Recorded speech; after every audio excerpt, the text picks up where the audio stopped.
الشيء كنت أتوقع أن أحمد الشرع هو اللي قاتل كتائب الجيش الوطني، لأنه كانت كتائب الجيش الوطني معزلة، فما لقيت لها حل. أنا شخصيا ما لقيت لها حل. ليش؟ كثير من عدونا بكثير. أما نحن جماعة واضحين، نحن سلاحنا لحماية كل السوريين أكيد معانا كسوريين، بس والله أنا ماني سيف بإيد مثلا كقومية عربية، لا ماني بإيدي سيف بإيدها. طيب شو بدنا نفهم هاي المعادلة هيك؟ طيب هذا حليف هاد، هذا عدو هاد، هذا بيشتري من هاد وهداك بيشتري من هاد. كلياتها طبعا ما بيعطوهم سلاح نوعي مثل ما بتفكروا انتم، يعني كميات كبيره من السلاح وهاي، لا، بيدخل الى لبنان سلاح الخفيف اللي انت يعني سلاح خفيف متوسط نوعا ما عشان يقتلوا بعض كثير.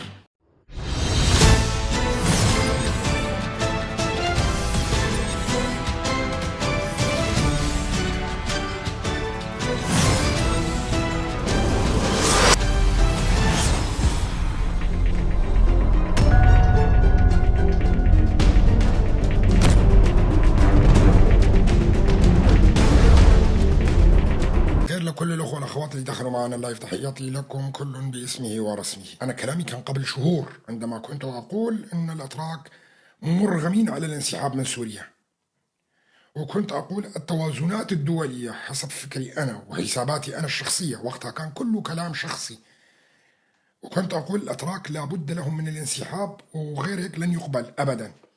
وكنت أنا أتوقع يكون أسرع من الوقت اللي نحن يعني يطلع هلا قرار، بس أنا كنت متأكد أنه ما يمكن أن يتجاوز لمدة نهاية السنة العام الماضي أساسا. لكن التقلبات اللي حصلت والقرار اللي اتخذ بشيل بشار الأسد من الحكم والمجيء بأحمد الشرع طول أنه الأتراك يبقوا أكثر شوي، فتقريبا يشارف أنه تقريبا على مدار عام أو يعني عام تقريبا راح يطول، لكن الأتراك لابد لهم من الانسحاب. اليوم يبدو أنه أردوغان أعلن بانسحاب بعد مكالمة هاتفية مع بوتين، أعلن الانسحاب من الأراضي السورية بشكل كامل، وطبعا كانت في ضغوط أمريكية هائلة عليه. طبعا أنا الخبر بعرفه من العصر، طلعت بمكان حكيت الخبر هذا، لكن تفاجأت أنه في أحد الإعلاميين أو الصحفيين ناشر الخبر أيضا. وهلا بدنا نشوف الصحافة التركية رح تبلش من بكرة بالحديث عنه، بس خلينا هذا القرار الآن يتداول ما بين الصحافة، وأردوغان رايح على قطر. تم تسريب من وكالة أناضول بأنه ذهاب أردوغان إلى قطر هو للعب الوساطة ما بينه وما بين قوات سوريا الديمقراطية. وأعلن أردوغان نوعا ما أيضا بمحادثته مع بوتين بأنه موافق على الحكم الذاتي اللي راح يحصل والاتفاق الاندماج اللي راح يصل ما بينهم وما بين قوات سوريا الديمقراطية. ونحن تحدثنا عن هذا الموضوع شهور طويلة جدا. أنا برأيي الشخصي أنه الانسحاب لن يكون الآن فورا كما نشوف بالإعلام، وهي أكيد بده ترتيبات، بده وقت على مدار كم شهر كذا، وممكن يكون بسرعة كمان، ما بعرف هالشي هذا، ممكن يكون بسرعة أيضا، ما بعرف أنا مدى شلون بيطبقوا هذا. لكن نحن بيهمنا المسائل التحليلية. يعني طبعا تحدثنا أنا بشهور طويلة جدا أنه لابد لهم بالانسحاب. اليوم في معلومات أيضا جاءت من عفرين، من أهل عفرين هناك وهنا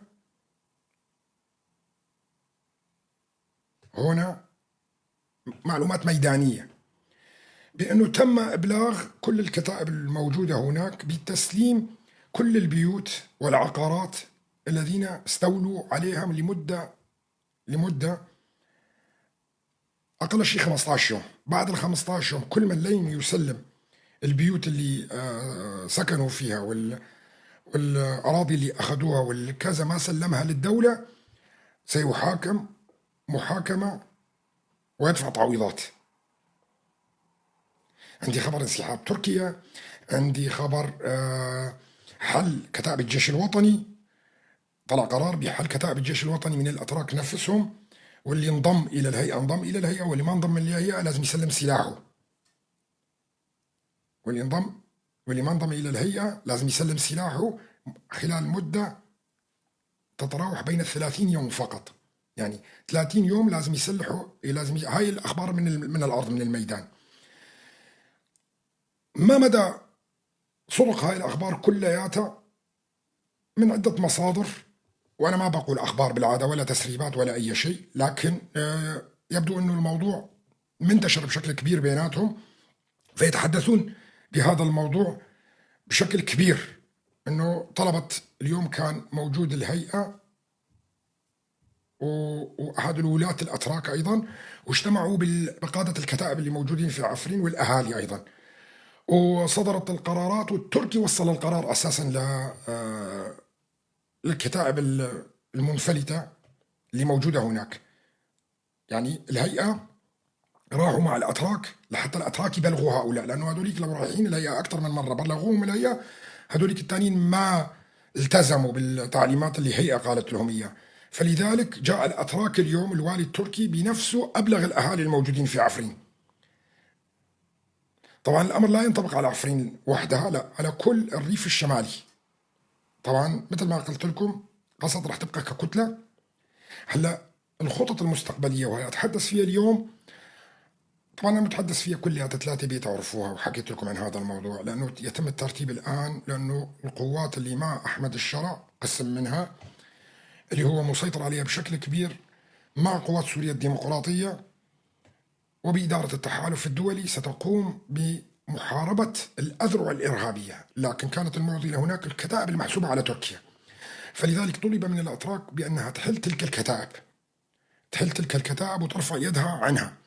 فصدر أيضا من الأتراك قرار بحل السلطان مراد وحل أيضا العمشات، وبلغوا بهذا القرار اللي بالنسبة للعمشات وبالنسبة للسلطان مراد قسم كثير منهم انضم إلى الهيئة،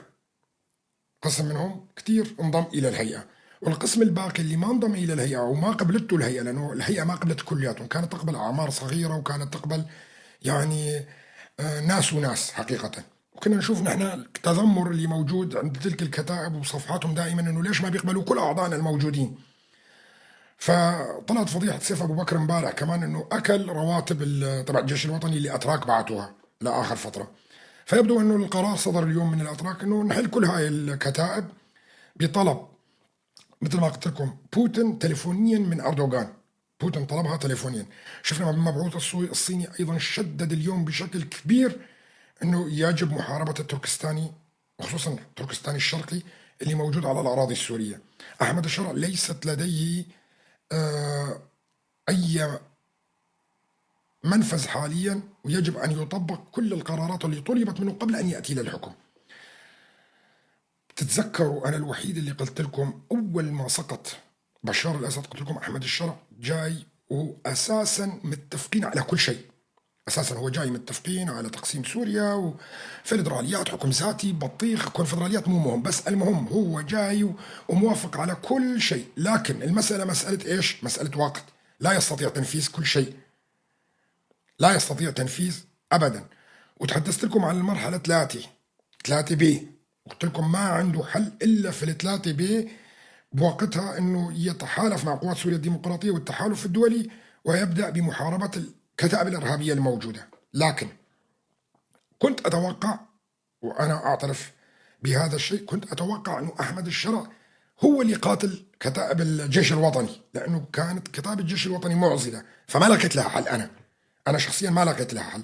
ليش؟ لأنه كنت بعرف أنه الأتراك مستحيل يقبلوا بأي شيء يكون يمس قوات سوريا الديمقراطية أيضا في ذلك الوقت. فكانت المعادلة بالنسبة لي صعبة جدا، إنه شو الطريقة اللي ممكن يتخلص فيها أحمد الشرع من الجيش الوطني. طبعا من الصعب جدا أنك تتكهن أنه الأتراك نفسهم يطلبون من الجيش الوطني أنه ينحل، وخصوصا الأتراك وجهوا الجيش الوطني باتجاه مباشرة مناطق شرق الفرات أول ما سقط بشار الأسد بيومين 3 4، وبلشوا على منبج وعلى سد تشرين والمناطق هاي. فما كان عندك انطباع أنه هل يمكن للأتراك فعلا أنه يطلبون من الجيش الوطني انه يحل نفسه. هذا لا، بس كنت اعتقد شيء اخر، كنت اعتقد انه الاتراك ينسحبون من سوريا ويتركون هذول لمصيرهم.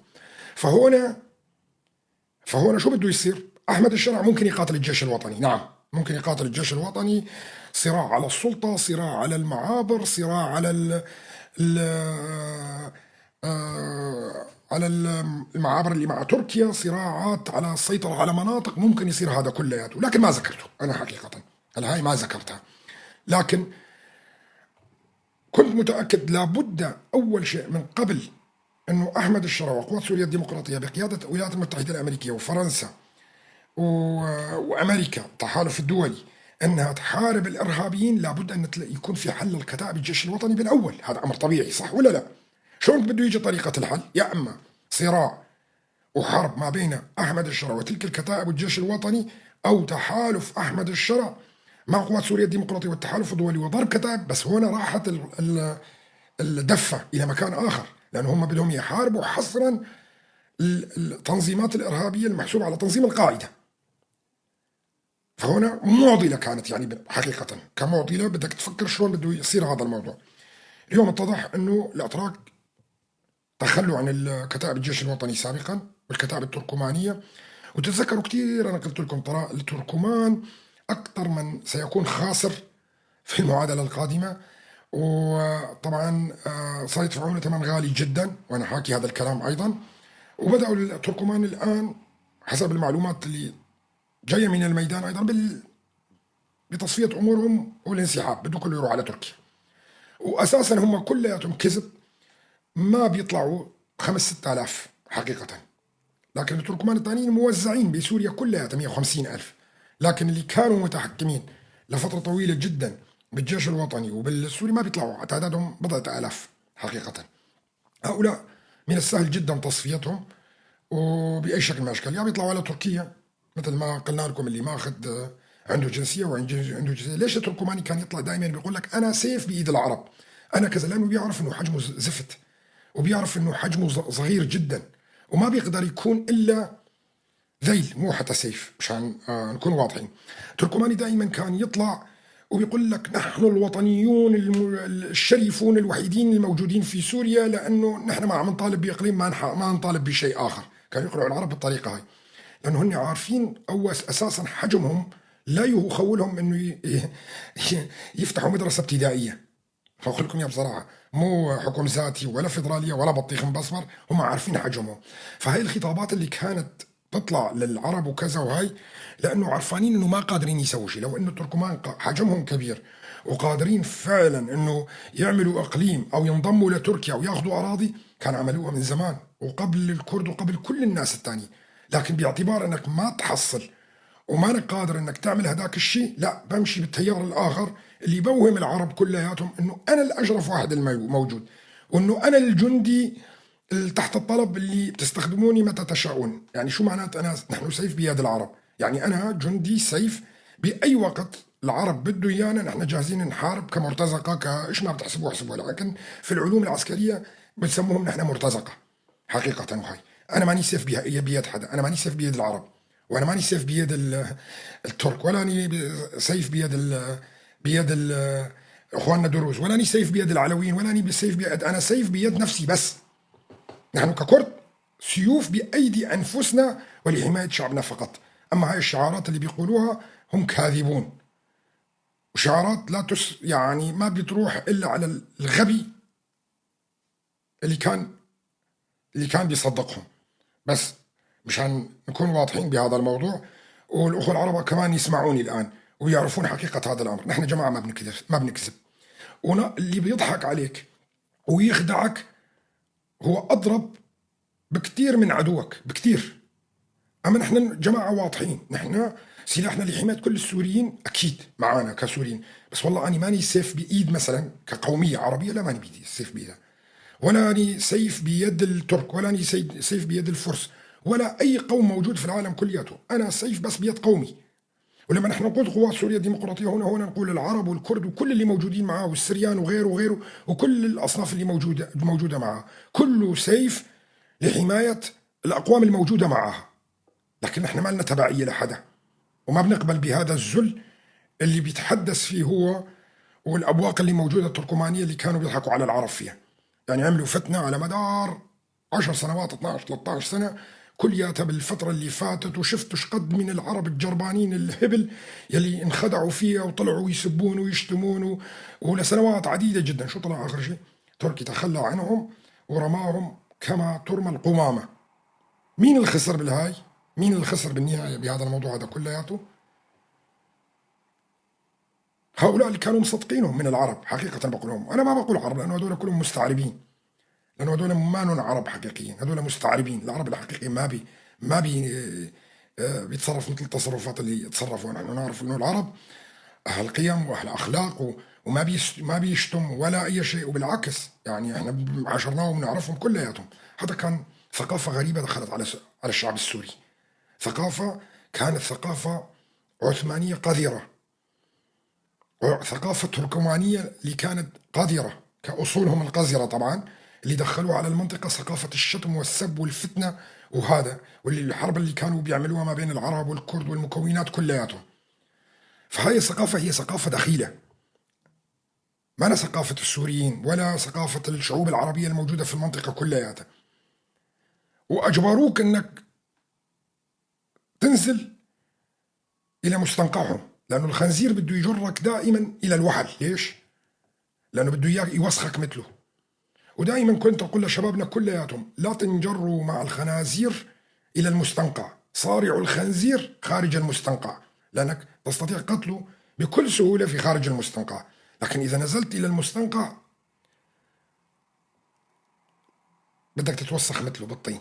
وهنا الهدف تبع الخنزير انه يوقعك بالمستنقع الطين، ما هو الهدف انه يقتلك، لا بده يوسخك. وهي النقطة الهامة للغاية. طبعا قلب الحقائق والأمور وكذا وهذا كلياته ما نتحدث فيه نهائيا. أنا قبل الآن قلت لكم تركيا تحصر من كل الأطراف، وطبعا اللي بيقرأ كتاباتي أيضا على الأقل الفترة الأخيرة بيفهم تماما شو اللي عم بيصير تماما على الساحة التركية. اليوم من يومين تركيا أكلت صوعة كبيرة جدا في قبرص، وقبرص جزيرة ستتوحد بقرار أوروبي وقرار أمريكي بريطاني. طبعا نحن ما بننسى القواعد الموجودة البريطانية والأمريكية الموجودة في قبرص واليونان أيضا. طبعا معنى عودة قبرص الشمالية إلى قبرص مع قبرص الجنوبية وتوحيد الجزيرة على شكل كونفدرالي اثنيناتها مع بعض أو فيدرالي مع بعض، لأنه الطلب هو فيدرالي على شكلة الدول الأوروبية.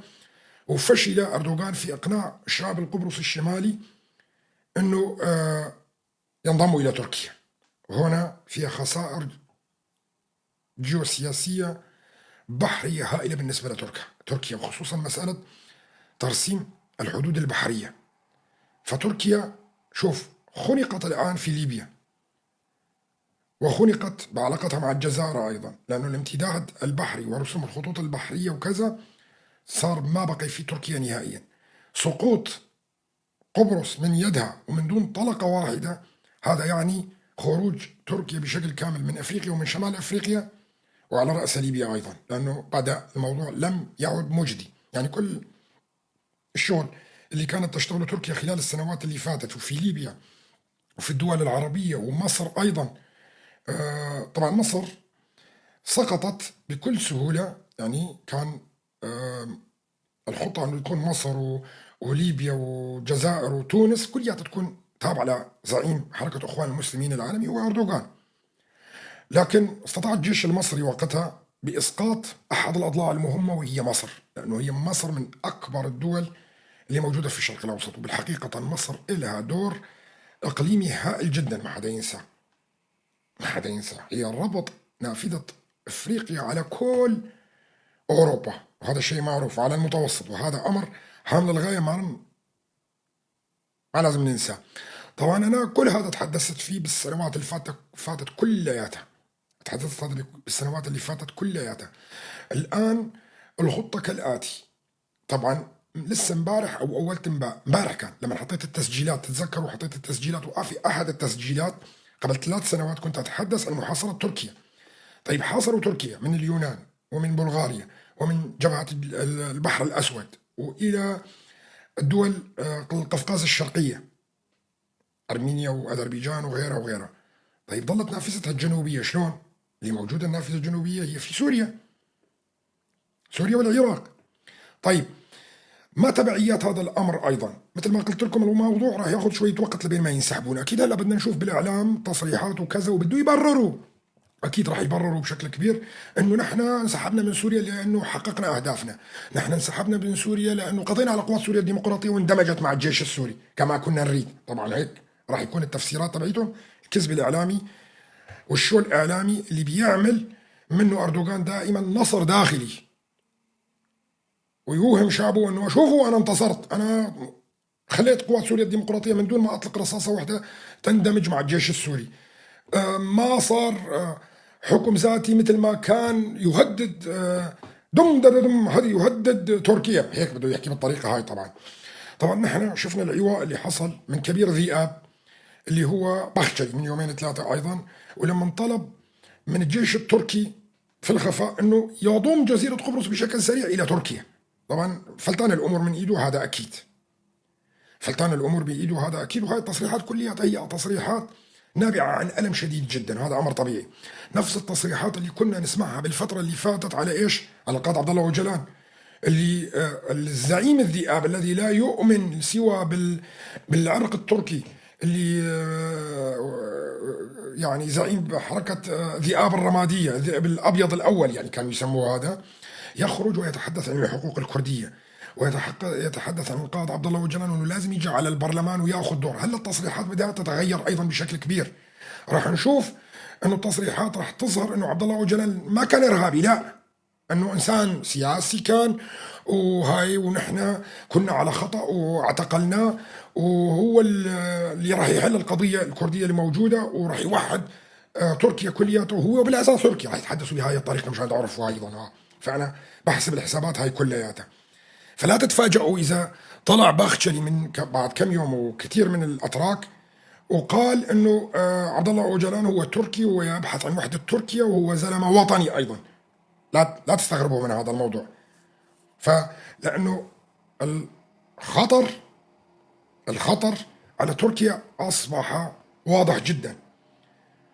ابتعاد الغرب عنها بشكل كبير، ابتعاد روسيا حتى مشان تعرفوا، حتى ابتعاد روسيا بمصالحها، لانه اي تسويه في اوكرانيا ممكن تكون على حساب تركيا نفسها في المستقبل. يعني اذا قعدوا مع بعض وقالوا بدنا نحل مشكله اوكرانيا مع بعض، لا تستبعدوا انه اوروبا وامريكا تتخلى عن تركيا ايضا، لانه ما بقى لها لازمه نهائيا وقتها. وهذا كمان حطوه في الحسبان بشكل كبير جدا، واللي انا حاليا بعمل عليه دراسات، وقريبا راح اطلع اتحدث عن هذا الموضوع ايضا بشكل كتابي وبشكل بشكل مرئي ايضا، يعني كفيديو او كلايف راح اطلع واحكي لكم هاي المواضيع كلياتها. لانه حتى قضيه مساله سوريا ومقايضتها باوكرانيا يبدو انه مساله سوريا لا تحتاج مقايضه كبيره بالنسبه لاوكرانيا بحجم اوكرانيا. لا، خلاص انت شو بدك يا روسيا؟ ساحل الك العقود والكذا والكذا القديمه، وهي تعهد فيها احمد الشرع بزيارته ويتحدث كل الامور هاي اللي تحدثنا فيها حاليا، تحدثت فيها حتى بوقت كمال بكور لما كنت اطلع عنده الى اليوم اللي احنا فيه الى الان. اعتقد لازم اقول بنسبه 99% او على الاقل 90% تحقق كل الكلام اللي كنت بتحدث فيه بتلك الفتره الى الان. طبعا هلا بدنا نيجي ونشوف الكلام هذا اللي انا خلال العام اللي فات واللي الى السنه هاي على تركيا، هل سوف ينطبق ولا لا ينطبق؟ طبعا شفنا نحن من ناحيه قبرص طبق تماما. انا قبل سنه ونص طلعت تحدثت عن قبرص في وقت ما كان حدا يخطر على باله. مين قبرص ونحن وين وبشار بالحكم وكذا، مين اليونان، مين بلغاريا، انت شو عم تحكي هذا كذا وهاي. هذا الكلام كله حكيت لكم اياه قبل ان يبدا ويفكروا بيبداوا فيه. ليش؟ لانك انت تقرا تفكير القاده العالميين شلون بيفكروا كذا وهي. حتى ممكن مو صاير المشروع هذا، لو تحط حالك انت بمكانهم وكذا لازم يصير هيك، فتجي تحكي فبيطلع كلامك هذا صحيح تماما. كل اللي تحدثت فيه خلال السنوات اللي فاتت تطبق 100% لقدرتي على قراءة عقول القادة العالميين شلون بيفكروا بطريقة وشو هي المصالح الأفضل كمان. فما هو غريب أنه يتحقق هذا الشيء كلياته. هي ليس تنجيم، برجع بقول أنا بعمري ما كنت منجم ولا تحدثت بالتنجيم، أنا بتحدث بدراسات دراسات سياسية اقتصادية تاريخية، وكمان بعرف العقول اللي بتفكر شلون، الطريقة اللي بتفكر فيها وشلون بدها تروح. أنا بقول لكم إياها مرة تانية، وحكيت هذه الجملة مشان تفهموا شو بدي أقول تماما. تركيا ذاهبة إلى الدمار لا محالة، تركيا ذاهبة إلى التقسيم لا محالة، مهما حاولوا الآن لابد لتركيا أنه تتقسم، لأنه دور تركيا في المنطقة انتهى. لأنه دور تركيا لسه في شوية دور وهي، لكن فترة قريبة جدا دورها سينتهي تماما. بالمعادلات الدولية الموجودة بالنسبة لهم، بالنسبة للمعابر الاقتصادية وخطوط الطاقة اللي بيفكر فيها الغرب وأوروبا كلياته، بالنسبة لانتهاء الحرب الباردة، وبالنسبة لروسيا أيضا، يعني أي تقارب روسي أمريكي أوروبي حاليا ينتهي الموضوع هذا، لأنه روسيا بدها تصير حليفة أوروبا. روسيا نفسها بدها تصير حليفة أوروبا في الفترة القادمة، وراح تمتد خطوط الطاقة الروسية إلى أوروبا من الأراضي الأوكرانية، من الأراضي الأوكرانية إلى الأراضي البيلاروسية إلى الأراضي البولونية، ومنها إلى برلين، وتتوزع إلى أوروبا. هاي نقطة متحدث فيها، ولكن ليس بعمق كبير جدا. أي تفاهم الآن ما بين أوكرانيا والروس برعاية أمريكية يعني انتهى الموضوع، صارت علاقات تجارية وينفتح خطوط الطاقة من هناك، ويقنعون الروس أيضا بإيش؟ بحصار الصين. والروس، بعطيكم معلومة مهمة جدا، كثير من الناس يعتقدون عكس هذا الكلام، وحكيت عن كمال بكور بحلقات طويلة جدا. الروس أكبر أعداء الصينيين تاريخيا، في التاريخ ما كانوا الروس والصينيين متحالفين نهائيا، حتى في الحرب الكورية، حتى في الحرب الكورية إذا بنرجع لقبل الميلاد وإلى المرحلة اللي احنا فيها ما كانوا. حتى في عهد الاتحاد السوفيتي كان هناك صراع كبير جدا ما بين الحزب الشيوعي اللي حاكم في الصين والحزب الشيوعي السوفيتي، وعلاقات ما بيناتهم كانت علاقات عداء أكثر من عدائها بالنسبة لأمريكا. كان عدائها من الروس كان عدائهم أكبر من عدائهم، عدائهم للصين كان أكبر من عدائهم لأمريكا. فالصين والروس ما اتفقوا يوم، ما اتفقوا إلا بالفترة الأخيرة، حاليا مو متفقين أساسا، حتى حاليا حتى مو متفقين. سؤال: هل تساعد الصين بشكل قوي جدا الروس في حربها الأوكرانية؟ اللي بيساعدهم كوريا الشمالية وإيران بالذخيرة التقليدية الحية. لكن هل سمعتم أن الصين تساعد الروس؟ وين الطيار؟ الصين متطورة جدا بالمسائل العسكرية على فكرة، مشان تعرفوا، بالمسيرات، بالطائرات، بالمضادات الطيران، عندهم أسلحة تضاهي الولايات المتحدة الأمريكية كلها. هل سمعتم بأن الصين أعطت مثلا روسيا طائرات مسيرة؟ بتاخذ إيران؟ أنا باخذ من إيران ولا بروح باخذ من حليف الصين مثل ما أنتم تحسبوها كلياتكم؟ أنا ما بحسبها من الحساب هذا. طيب، هل سمعتم أنه الصين بدنا نخليها بكميات، يعني في شوي ايه بتشتري شوي؟ هل سمعتم ان الصين بتاخذ الطاقه والغاز من روسيا؟ لا، بتاخذها من ايران، ما بتاخذ من روسيا. مين اللي بياخذ من روسيا؟ مين اللي بيشتري من روسيا؟ الهند. طيب الهند عدوة مين؟ عدوة الصين، صح ولا لا؟ طيب شو بدنا نفهم هاي المعادله هيك؟ طيب هذا حليف هاد، هذا عدو هاد، هذا بيشتري من هاد وهداك بيشتري من هاد.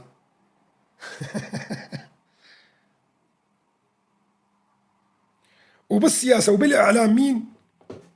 الصين وروسيا متحالفين ضد الولايات المتحدة الأمريكية والدول العالمية كلها، صح؟ هذه المعادلة خطأ، هاي المعادلة خطأ نهائي.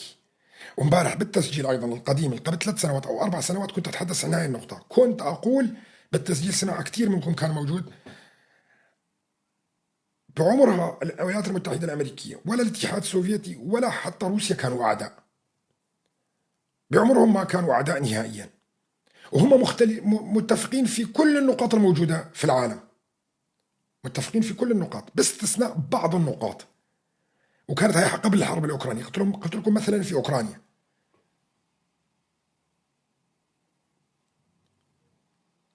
صح ولا لا؟ والروس والأمريكان متفقين. ومن كان يظن بأن الاتحاد السوفيتي كان في صراع مع الولايات المتحدة الأمريكية يكون أحمق وأجدب وما عقل نهائيا. عندما سقطت القيصرية الروسية أو حتى قبلها في الحرب العالمية الأولى والحرب العالمية الثانية، قام المرابطون العالميون بتمويل الثورة البلشفية في روسيا وتمويل الجيش الروسي أيضا وبناء الجيش الروسي. فحصلت ديون كبيرة جدا على روسيا القيصرية وقتها، ما كانت قادرة روسيا القيصرية تدفع الديون اللي موجودة عليها، فباعت البنك المركزي الروسي. في عقبة الاتحاد السوفيتي كان البنك المركزي الروسي ملك للولايات المتحدة الأمريكية حتى عام 2016. هلا جديد عندما انتهى العقد لمدة 100 عام، بوتين تنفس الصعداء، تنفس، لأنه خرج البنك المركزي وصار رجع ملك لروسيا. عرضوا عليه أموال طائلة جدا بأنه يبقى البنك المركزي الروسي تحت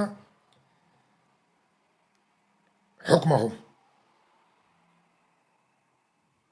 فلذلك ما قبلوا. بوتين ما قبل أنه يسلم البنك المركزي. فأعزائي، بوتين ما وعدوا لروسيا. هل كانت هناك حرب بأي وقت من الأوقات ما بين روسيا والولايات المتحدة الأمريكية؟ مين اللي باع ألاسكا لأمريكا؟ مين اللي فرغ القطب الشمالي كلياته لأمريكا؟ مين اللي سلم دول البلطيق وبحر البلطيق كلياته لأمريكا؟ روسيا.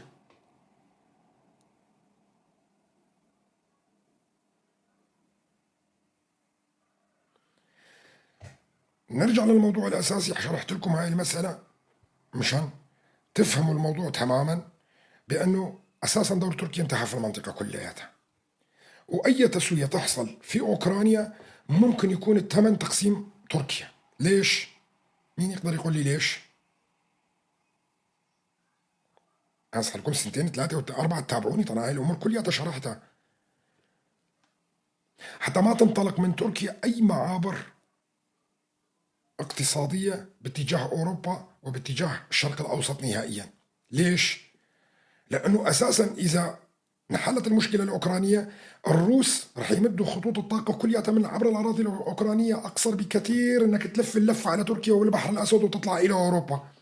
فمن مصلحة روسيا تفكيك تركيا هون وتوافق الغرب في تفكيك تركيا لحتى معبر البوسفور أيضا يخرج من أيادي الأتراك نفسهم، فتسيطر عليه قوة دولية كاملة، بالإضافة لخدمة إسرائيل ومشروع إسرائيل الكبرى اللي موجود في المنطقة كلياتها، وأيضا منع خطوط الطاقة اللي جاية من الشرق الأوسط أنه تنطلق من عبر الأراضي التركية. بدي أعطيكم معلومة هامة للغاية. شوفوا طرق الغاز، شوف الغاز الأمريكي ما له كتير، يعني حده 3 4 سنوات وينتهي الغاز الصخري، ما عندهم كميات كبيرة جدا. فبعد أن ينتهي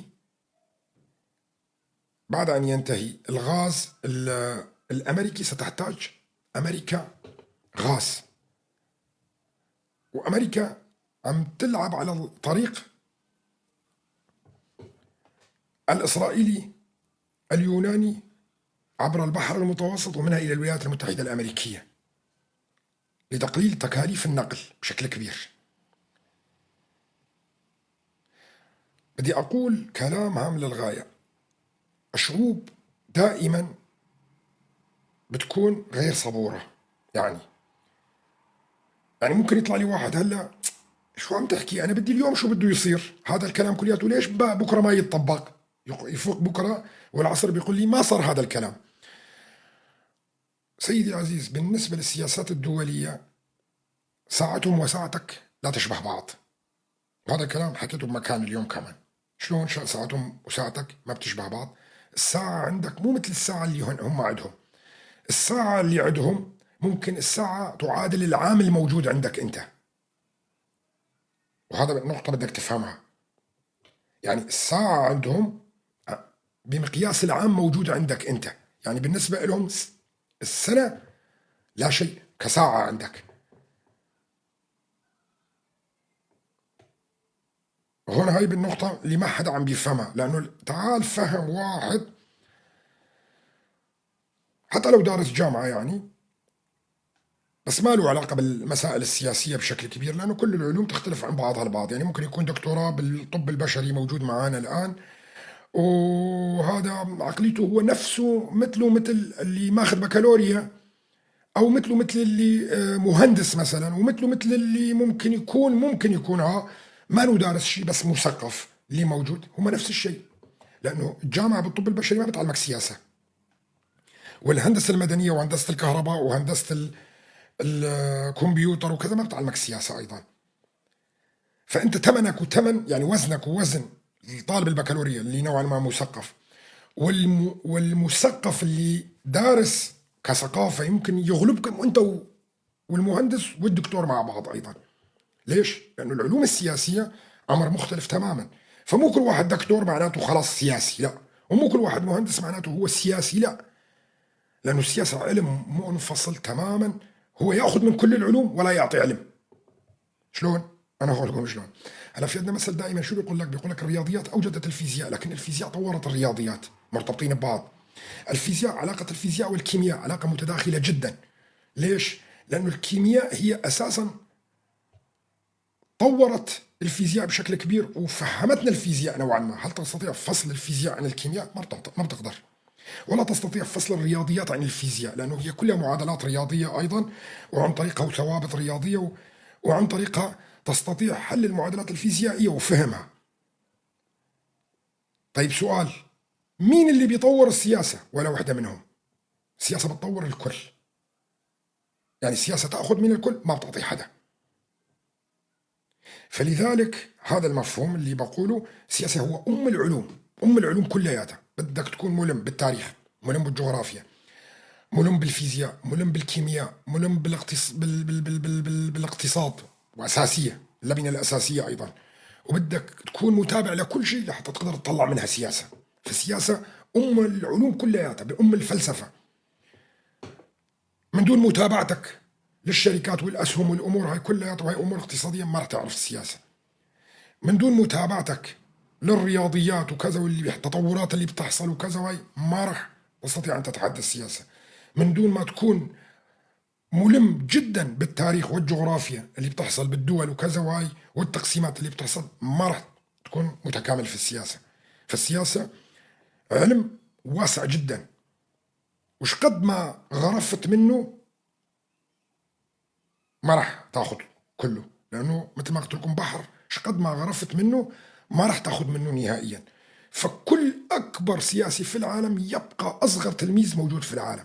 ليش؟ دائما أنا شخصيا بقولها، إلى آخر يوم بتموت فيه رح تضل أنت طالب. ليش؟ لأنه آخر شغلة سياسية رح تتعلمها في العالم كيف تموت، لأنه ما حدا مات ورجع ليشرح لنا كيف مات. فكل واحد بده يتعلم من كيسه كيف مات، وآخر شغلة بالحياة اللي رح تتعلمها إنك كيف أنت رح تموت. وهذا حكيته بأكثر من مرة أيضا. فلذلك أنا أعتبر اللي هو بيشتغل بعلوم السياسية أو بالسياسة هو طالب إلى آخر لحظة يعيش فيها، لأنه كل يوم بدك تتعلم شيء جديد، بدك تتابع وتشوف وكذا وتربط هنا وهناك لحتى تستطيع أن تعطي مادة ممكن تستفيد منها الناس، أو حتى أنت نفسك تستفيد منها. هذا أمر هام للغاية. لذلك كل الدراسات تتوجه بأنه الوضع في الشرق الأوسط يتغير بشكل بارد. كيف بشكل بارد؟ نعم بشكل بارد. في دول منها راح تتقسم بشكل حروب، وحروب داخلية، وفصل شعوب من بعضها البعض، وفي مناطق راح تكون فيها من دون إطلاق رصاصة واحدة أيضا. مثلا قبرص من يومين ثلاثة اللي بدها تنضم الآن إلى قبرص الجنوبية، وخرجت من السيطرة التركية من دون إطلاق رصاصة واحدة. طيب هل تركيا ينطبق عليها ممكن أنه تتقسم ويقسمونها من دون إطلاق رصاصة واحدة؟ أنا لا أعتقد. أنا هنا لا أعتقد بالنسبة لتركيا داخل تركيا. ليش؟ لأنه أساسا الشعوب اللي موجودة في داخلها تحتاج إلى تمايز. كيف تمايز؟ نعم، لا يطبق عليها البافر ستيت، يحتاج إلى تمايز. في عام 1937 قام الجيش التركي بتهجير آلاف القرى الكردية اللي كانت موجودة في منطقة ديرسم، ويمكن كتبت عليها مقال. وفي أمثلة كمان كتير بالسنوات التسعين أيضا إلى تقريبا ما يقارب 2007 كمان آلاف القرى الكردية اللي كانت موجودة في الجبال الكردية كلها تم حرق قراهم بحجة ذريعة حزب العمال الكردستاني، وهجرة هاي الأهالي كلها نحو المدن الكبرى، لا اسطنبول ولا إزمير ولا أنقرة وميرسن، هذول المدن الكبرى تقريبا. طيب هؤلاء اللي كانوا في الجبال كلياتهم كانوا منقطعين بشكل كبير عن العالم حقيقة، وكانوا يفتقرون إلى يعني مثلا العلوم بشكل كبير، لأنه كانوا بالجبال وأمور صعبة، وحياتهم البدوية حياتهم القروية كانت تفرض عليهم هاي الحياة، لأنه ورثوها من آبائهم وأجدادهم. فهاي الشعوب اللي كانت موجودة وحاجرت كلياتها لتتعلم، نعم لتدخل المدارس وتتعلم، وأولادهم الآن دخلوا المدارس بشكل كبير. كيف يمكن إعادتهم إلى جنوب شرق تركيا إذا ما كان بالقوة؟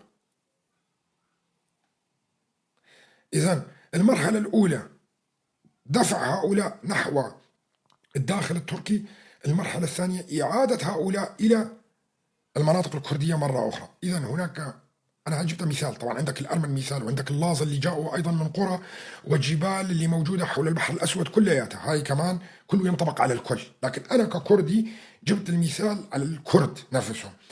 هنا يحتاج إلى تمايز وبايوفرستيت آخر، يعني حرب من نوعا ما اللي هي بتخلي كل الانجراف الجغرافي، هو اللي بيسموه بالعلوم الانجراف الديموغرافي للشعوب، يتم من مناطق إلى مناطق أخرى مرة أخرى. الانجراف الديموغرافي حصل على ذات الأتراك في المرحلة الأولى. الانجراف الثاني لا بد من إعادة تمايزهم عن بعض، يعني يتميزون عن بعضهم البعض. فالكرد يذهبون إلى المناطق الكردية، الترك يذهبون إلى المناطق التركية، اللاز يذهبون إلى المناطق الهونيك، اليونانيين يتوقعون في المناطق هذا. وهذا يحتاج إلى إيش؟ يحتاج إلى نوع من الحروب، ممكن ما تكون حروب كبيرة جدا وفيها عدد هائل من القتلى، وممكن تكون نعم من هذا الشيء، مثل التمايز الذي يحصل في سوريا الآن. يعني سوريا عندنا شو عندنا الأخوة العلويين في الساحل، عندنا الدروز في الجنوب، عندنا الإسماعيلية، وهذول يحتاجون إلى تمايز. إسماعيلية جايكم الدور مشان تعرفوا أنتم المراشدة اللي موجودين في السلمية، جايكم الدور لا محالة. عندك التمايز الآن اللي حصل ما بين العرب السنة نفسهم، فصنف العربي السني إلى صوفي اللي موجودين في الشام، وهذول واللي جاي الآن السلفي الجهادي بفكر السلفي الجهادي اللي جاي حاكم عليه، واللي ما بيقبل في الصوفي أيضا. وفي عندك أيضا الكتائب اللي نفسها كانت محسوبة على تركيا وغيرها. هذا كله يحتاج إلى تمايز، يحتاج إلى نوع من أنواع الحروب ما بيناتها لحتى تنفصل بعضها عن بعض. لكن الوضع في سوريا شوي أعقد، لأنه التنوع كثير في حجم صغير جدا، لكن تركيا كبيرة جدا، والتمايز فيها راح يكون سهل جدا، لأنه رقعة جغرافية عالية جدا، رقعة جغرافية كبيرة جدا. فبتشوف انت التمايز اللي حصل في سوريا الان، انه العلويين بداوا يكرهون الثانيين نهائيا ولا يقبلون فيهم، ولا مسلمين تسوى المستحيلات العيش معهم. وهذا الحديث متحدث فيه انا من قبل سنوات، 3 سنوات او 4 سنوات، ووضحته بشكل واضح. وامبارح اعادنا التسجيل هذا حتى، فشفنا اللي بيصير هلا على الارض. نعم المجازر اللي حصلت هي مجازر تمايز. الهجوم على السويداء كان ايضا لاهداف التمايز، لحتى الجنوب بيصير له شكل، والساحل بيصير له شكل مختلف، وشرق الفرات له شكل اخر مختلف تماما.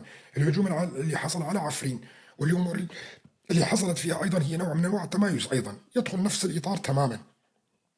هل تستطيع اقناع العفريني الان باي شكل من الاشكال انه يتعايش مع هؤلاء الثانيين اللي عملوا كل المجازر اللي حصلت فيهم وببيوتهم وبشجرهم وبصخرهم وبمياههم وبكل شيء؟ لا، من مستحيل، لا يمكن القبول بعضهم البعض. فهذا النوع من انواع التمايز اللي حصل في الشمال السوري، وهذا كله ما جاء من عبث حقيقة، بقول لكم إياه، هذا كله كان مدروس مخطط له، هذا كله مخطط له كان لحتى نجي بالمستقبل اللي نحن موجودين فيه الآن، لحتى يفصلوا كل الطوائف والقوميات بعضها عن بعض، حتى ولو فصل فكري، حتى لو لم يكن فصل جغرافي راح يكون فصل فكري، تباعد الفكري بشكل كبير جدا. التقارب الفكري السوري كان قريب من بعض بشكل نوعا ما. يعني هلا بدنا نجي نرجع لل 2011. بال 2011 لو حصلت نوعا ما، آه مثل اللي حصل مثلا في مصر او دول اخرى، والنظام قبل انه مثلا وقتها انه يترك السلطه ويستلم الشعب السوري الحكم، وما ضل 14 سنه، وما حصل كل هاي المجازر اللي حصلت وبين بعض وعلوية وسنة وسنة وسنة وكل والمال السياسي اللي دخل من دول العالمية كلياتها وأجهزة المخابرات كلها. لو وقتها ساقط النظام بكل بساطة مثلا مثلها مثل كل دول العالم، وجايين نحن بمسألة مثلا حل كل القضايا،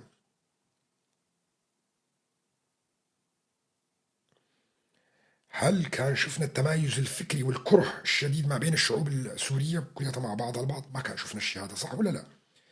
كان اجوا قالوا لنا مثلا تعالوا يا اكراد انتم شو بدكم، بدنا خيو حكم ذاتي وحقوق ثقافيه اجتماعيه سياسيه اداريه، وكما كانت تقول الاحزاب الكرديه بوقتها وشيء بسيط كذا وهاي، تعالوا بنعمل دستور سوري ونعمل سوريا ديمقراطيه نوعا ما، وكل يشارك في هذا. ما كان صار كل هذا، لا كان العلوي كره السني، ولا الدرزي كره السني، ولا حدا كره الاخر وكذا، وما صار كان هذا التمايز الفكري هذا كلياته.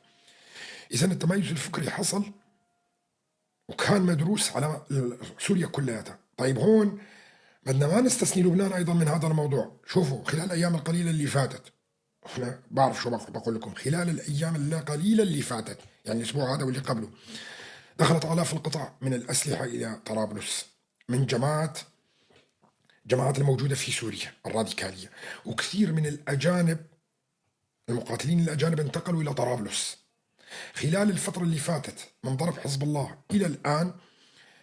حزب الله أعاد بناء نفسه بشكل كبير، وحزب الله حتى هو نفسه صار يشتري أسلحة من سوريا بعلم المخابرات التركية مشان تعرفوها.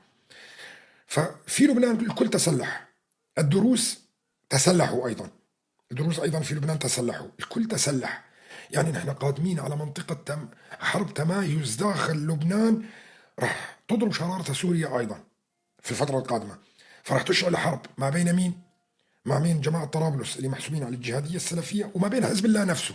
طيب ما بين حزب الله والجيش اللبناني اللي أوروبا وأمريكا كلها تطلب منه نزع سلاح حزب الله، وما بين مين كمان؟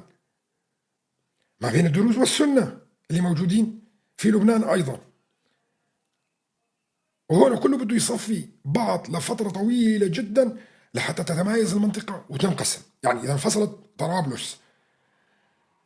طرابلس من لبنان، بدنا نرجع على المربع الأول اللي تحدثت فيه قبل 3 سنوات عن جنوب لبنان، وعدت الفيديو امبارح. طبعا أنا كنت أتوقع أنه بعد ضارب حزب الله أنه ممكن تصير الحرب الأهلية، لكن هنا بالتوقيت أنا كنت مخطئ.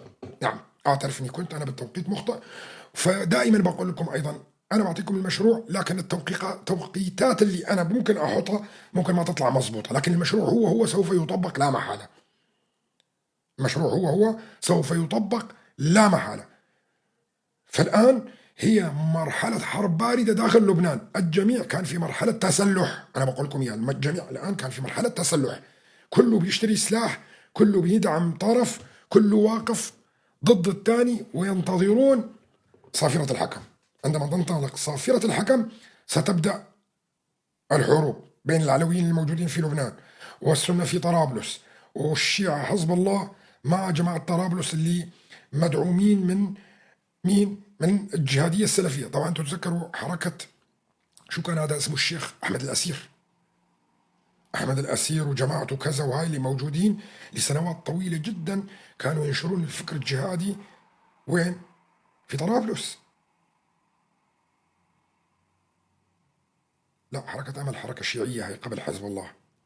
كانوا الفترة اللي فاتت كلياتها السنوات كلياتها كان حزب أحمد الأسير أو جماعة أحمد الأسير شغالة في لبنان في طرابلس كلياتها، وتقريبا كل السنة اللبنانيين الآن كلياتهم يحملون الفكر الجهادي السلفي. قبل شو كانوا؟ قبل شو كانوا؟ كانوا تابعين للحريري، اللي تابعين للسعودية أكثر وقتها، وصلنا معتدلين نوعا ما، وكانوا يعملون تحت جناح المملكة العربية السعودية لسنوات طويلة جدا. لكن هذا البساط سحب من المملكة العربية السعودية، فانسحبت المملكة العربية السعودية حتى من دعم لبنان. يعني اللي بيظن أنه المملكة العربية السعودية انسحبت بسبب حزب الله بيكون واهم. لا، ما انسحبت بسبب حزب الله ومشان ما تدعم حزب الله، لا، انسحبت بسبب إيش؟ تغير وجهة السنة إلى مكان آخر. وهذا المهم اللي مخطط اللي كان بيصير بنفس الوقت اللي كان ينمو في حزب الله والحركات الشيعية اللي كانت موجودة. كان هناك تدريس للفكر الجهادي السلفي في لبنان، وكان يعمل ليل نهار من دون سلاح، من دون سلاح. الآن خلال الفترة القليلة اللي فاتت كلها، طبعا ما بيعطوهم سلاح نوعي مثل ما بتفكروا انتم، يعني كميات كبيرة من السلاح وهاي، لا، بيدخل إلى لبنان سلاح الخفيف اللي انت يعني سلاح خفيف متوسط نوعا ما عشان يقتلوا بعض كتير. ففي الفترة اللي فاتت دخل سلاح بشكل كبير إلى طرابلس من سوريا، واللي سهل العملية هي كلها المخابرات التركية. اللي كان يسهل العملية هي كلها المخابرات التركية، وانتقال عدد كبير من الجهاديين اللي موجودين في سوريا إلى داخل لبنان طرابلس. وخلال الفترة القليلة القادمة راح تشتعل شرارة ما بين كل القوى اللي موجودة في لبنان. هلا بيسألني سائل شلون؟ أنا قلت لكم كيف وشلون ووقت وكذا وهاي، لا تسألوني الأسئلة هاي. المهم المخطط هكذا، يعني يضرب الجيش اللبناني حزب الله بيقول له ارمي سلاحك، وبعدين يصير حرب بيناتهم، يتدخل هذا ويتدخل هذاك وكله يضرب بعض. ممكن يضرب الشيعة السنة والسنة يضربوا شيعة في طرابلس وتشتعل الحرب، ويتدخل الجيش اللبناني ويضربوا العلوية مع هدول وهدوليك يوقفوا مع هدوليك. وارد، كل شيء وارد. شلون؟ ما بعرف هاي، لا حد يسألني الأسئلة هاي. لكن يجب أن تشتعل الحرب هناك ويحصل فيها تمايز والكل يبعد عن بعضه. هذا اللي بعرفه أنا. من وين بيبلش مو مهم. طبعا نفس الامر ينطبق على تركيا تماما مثل ما قلنا لكم. هلا بيقى سائل بده يسالني، وسالتني اسئله كثير من هذا النوع. طبعا تاجلت الانتخابات العراقيه ولا لا؟ طيب، لنفترض انه تاجلت لانه ما في تاكيد اخبار الان وكذا. طبعا هنا السبب هو الولايات المتحده الامريكيه. السبب قالت الولايات المتحده الامريكيه للحكومه العراقيه بشكل واضح وصريح: ان لم تحل الاذرع الشيعيه انا ما راح اعترف بهذه الانتخابات. انا ما راح اعترف بهذه الانتخابات. فتطلب الولايات المتحدة الأمريكية من العراق حل الأذرع الشيعية أو اتركني أضربها. فمسألة العراق أيضا على كف عفريت، ما ينطبق على لبنان وسوريا وفي المستقبل تركيا ينطبق على العراق تماما. طيب، السؤال الذي يطرح نفسه الآن: ألا ينطبق الانسحاب الجيش التركي من سوريا على العراق أيضا؟